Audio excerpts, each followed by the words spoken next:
الرحمن الرحيم ومن أعرض عن ذكري فإن له معيشة ضنكا ونحشره يوم القيامة أعمى قال رب لم حشرتني أعمى وقد كنت بصيرا قال كذلك أتتك آياتنا فنسيتها وكذلك اليوم تنسى۔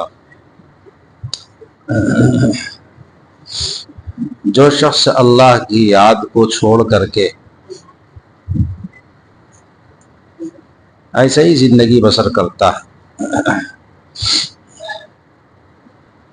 یعنی بغیر ایمان کے زندگی بسر کرتا ہے، یا تو یہ کہیے کہ اللہ پر ایمان نہیں رکھتا اور اللہ پر ایمان کے بغیر ویسے ہی زندگی بسر کرتا ہے، تو اللہ فرماتے ہیں تو ہم اس کی زندگی کو کرکرا کر دیتے ہیں، اس کی زندگی اچھی نہیں ہوتی ہے، پھر اس کی زندگی میں سکون نہیں ہوتا ہے۔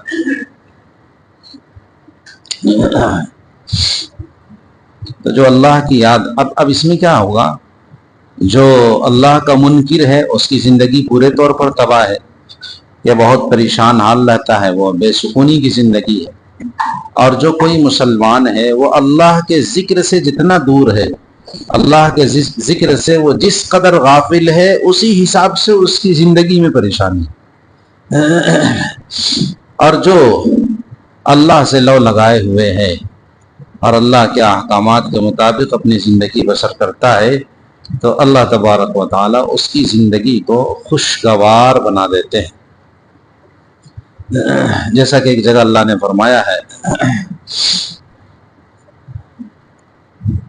فَلَنُحْيِيَنَّهُ حَيَاةً طَيِّبَةً، کہ جو شخص ایمان لائے اور نیک عمل کرے تو ہم اس کو اچھی زندگی دیں گے، حیاتاً طیبہ، یہ دنیا کے بارے میں۔ اور جو شخص اللہ سے غافل ہو کر کے زندگی بسر کرے تو یہاں یہ ہے کہ اس کو ایسی زندگی دیں گے کہ جس میں بے سکونی ہوگی، بے اطمینانی ہوگی۔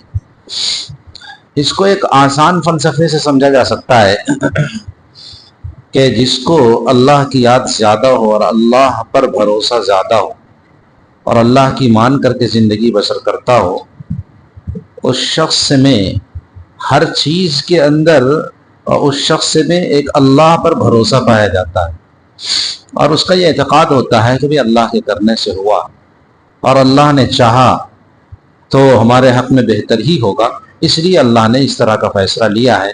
گو کہ بظاہر ہم یہ سمجھ رہے ہیں کہ یہ ہمارے لیے پریشانی کی چیز ہے، لیکن اللہ کی مصلحت ہوگی اس میں ضرور۔ یہ جو تصور ہے اور یہ جو عقیدہ ہے اس کے دل میں، یہ اس کو ڈھارس بندھاتا ہے۔ یہ چیز کافر کے دل میں نہیں ہے، یا یہ چیز ایسے مسلمان کے دل میں نہیں ہے جو بالکل غافل ہو گیا اللہ کے ذکر سے، بس دنیا ہی دنیا ہے اس کے سامنے، کچھ نہیں۔ میرے سامنے یہاں راجہ بازار کے ایک شخص کا واقعہ ہے کہ اس کی ماں کا ابھی حال ہی میں انتقال ہو گیا۔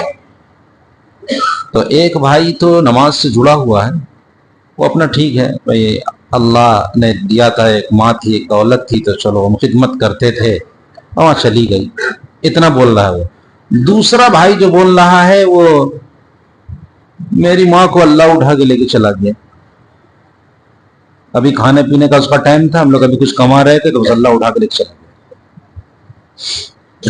اب اس کی حالت یہ ہے کہ وہ لڑکا بالکل بے سکونی کی زندگی بسر کر رہا ہے، وہ پریشان حال ہے، یعنی اگر ڈاکٹر کو نہیں دکھایا جائے تو پاگل ہو جائے گا۔ تو دیکھیے دو بھائی ہیں، ایک بھائی صبر و شکر کے ساتھ زندگی بسر کر رہا ہے، اور ایک بھائی کے دل میں زبردست قسم کی بے چینی ہے، پریشان حال ہے وہ۔ کیوں؟ اس لیے کہ آخرت کے تصور سے وہ لڑکا غافل ہے مسلمان، لیکن چونکہ اللہ کے ذکر سے غافل ہے وہ، تو اس کی زندگی میں وہ سکون نہیں ہے۔ ایک بہت آسان طریقے سے میں نے آپ کو سمجھانے کی کوشش کی۔ یہ تو دنیا میں ہوگا، اور آخرت میں اللہ فرماتے ہیں کہ آخرت میں چونکہ وہ میری مان کر کے نہیں چلتا تھا، اس لیے ہم اسے اندھا بنا کر کے اٹھائیں گے۔ کل بھی یہ مضمون آیا تھا کہ ہم اسے اندھا بنا کر کے اٹھائیں گے، تو وہ جو کہے گا کہ اے اللہ میں تو دیکھنے والا تھا، مجھے نابینا بنا کر کے کیوں اٹھایا گیا، اندھا بنا کر کے کیوں اٹھایا گیا؟ تو اللہ فرمائیں گے کہ ہماری آیتیں، عبرت کی آیتیں، نصیحت کی آیتیں تمہارے پاس آتی تھیں تو تم اس سے غافل ہو گئے تھے، تم اس کو بھلا دیا کرتے تھے، تو آج ہم نے بھی تم کو بھلا دیا، جا اس وجہ سے ہم نے تم کو اندھا اٹھایا۔ معلوم ہوا کہ نصیحت کی جو باتیں کہی جائیں اور جو باتیں سننے میں آئیں، اس میں جہاں تک ہو سکے انسان کو عمل کرنے کی کوشش کرنی چاہیے۔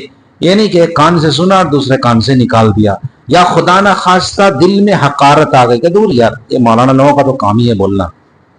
یہ بہت خطرناک چیز ہے۔ ایک کہ انسان عمل نہیں کرتا ہے اپنی سستی کی وجہ سے کہ اللہ نہیں کر پا رہے ہیں، آپ معاف کیجیے گا، یہ ایک الگ پہلو ہے۔ اور ایک یہ کہ دور یار، امام صاحب کا کیا کام ہے، ان کو یہاں تنخواہ مل رہی تو کرے گا ہی روزہ نماز، ہے نہیں؟ ہم لوگوں کا بہت کھٹنا اٹھنا رہتا ہے، ہم لوگوں سے روزہ نماز ہو جائے گا یار، ایسے تھوڑی ہے۔